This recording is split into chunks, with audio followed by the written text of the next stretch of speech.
Class 9th के सभी विद्यार्थी, आज मैं आपको हिंदी का आपका पेपर समझाने वाला हूं। यहां से आप ध्यान से समझिएगा। छायावाद के प्रवर्तक माने जाते हैं जयशंकर प्रसाद। ये वार्षिक परीक्षा का आपका पेपर है, ठीक है। आप तो अच्छे से तैयार कर लेना है।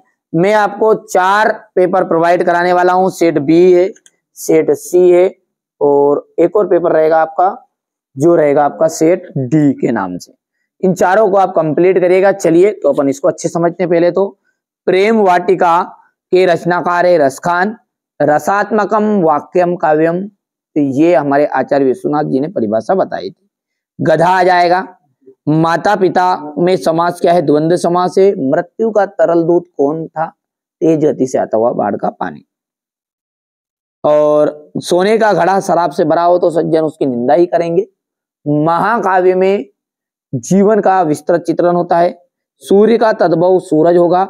हमारा कुकुर नहीं जाएगा तो हम भी नहीं जाएगा। प्रातः काल दोनों मित्र कांजी हौज में बंद कर दिए गए थे। दो बेलों की कथा, गद्दी की कहानी, विदा है।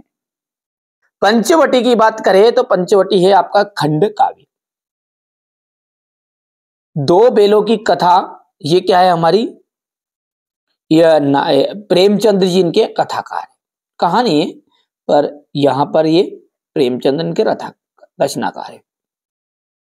विद्यालय में कौन सी संधि पाई जाती है? देखिए, विद्यालय का यदि आप संधि विच्छेद करोगे ना तो विद्या धन आलय, और यहां पर जो संधि रहती है वो सूर्योदय, ठीक है।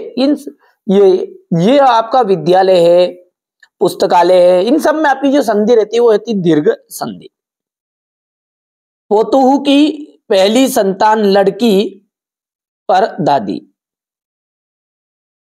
तो ये आपका हो जाएगा चौथा।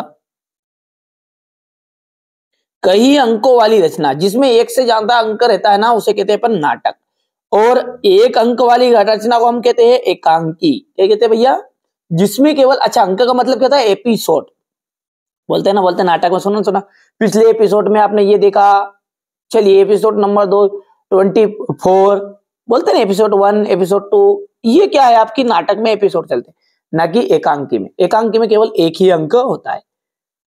टोपी से ज्यादा कीमती जो होता है वो जूता होता है, तो यहां पर देख लीजिएगा आपका छठा आ जाएगा। नई कविता में खड़ी बोली में रचनाएं अधिक की गई है। बिल्कुल आपकी ये सत्य बात है। रस युक्त वाक्य ही काव्य है, ये कथन आचार्य विश्वनाथ का है। सत्य है। झूरी गया का साला था। बिल्कुल राइट बात है भैया। हिमालय दीर्घ संधि का उदाहरण है। हिमालय जो है, बिल्कुल अभी तो मैंने बताया था, पुस्तकालय हो गया, हिमालय हो गया, विद्यालय हो गया, तो ये सब क्या है? ये दीर्घ संधि के ही उदाहरण है। चलिए अगला देखते हैं। रिलीफ डॉक्टर ने नाव में कुत्ते को बैठा लिया था, ये कहलाएगा आपका असत्य। हजारी प्रसाद द्विवेदी द्विवेदी युग के निबंधकार हैं, ये हो गया असत्य। अगला देखते हैं अब। ना खाकर प्राणी क्या बनेगा? अहंकारी।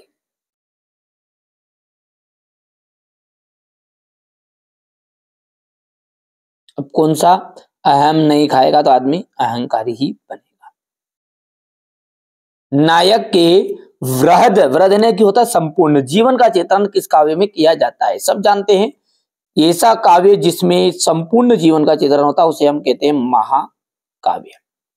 सांड को देखते ही कौन भयभीत हो गए? हीरा और मोती।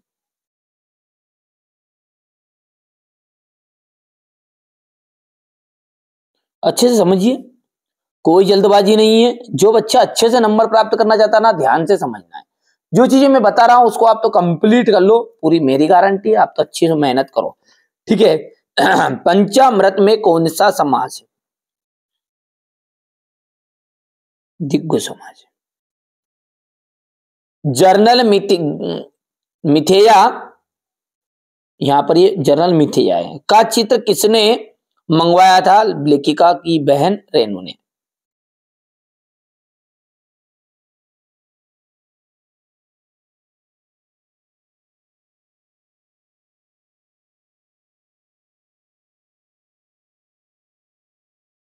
हजारी प्रसाद द्विवेदी किस युग के लेखक है?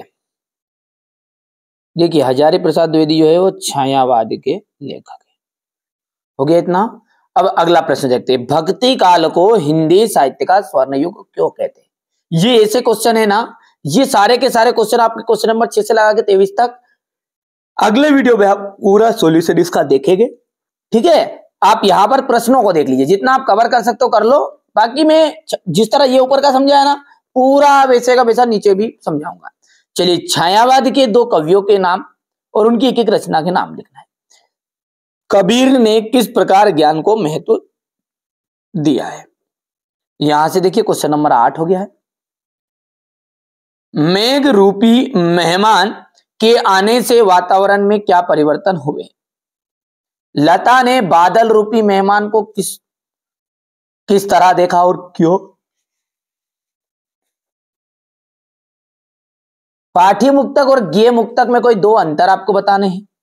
वीर रस की परिभाषा आपको लिखना है, एक उदाहरण देना है। ठीक है, अहंकार की परिभाषा लिखिए तथा उसके भेद आपको बताना है। दोहा छंद की परिभाषा उदाहरण सहित किन्हीं 2 गद्य नाटककारों के नाम आपको लेना है। प्रेमचंद की भाषा शैली की विशेषताएं बताइए। छोटी बच्ची को बेलों के प्रति प्रेम क्यों उमड़ आया? ये सारे प्रश्न आपके ना 100% श्योर परीक्षा में आने वाले हैं। मैं जो बता रहा हूं उसको आप तो अच्छे से कंप्लीट कर लो, है ना। ये क्वेश्चन नंबर आपका 18 है, देख लो आप तो बढ़िया से स्क्रीनशॉट ले लो, है ना। चलिए,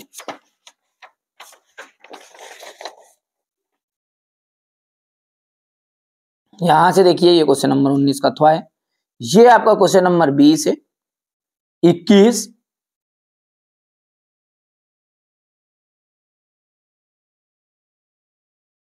22 और ये अंतिम आपका क्वेश्चन नंबर 23।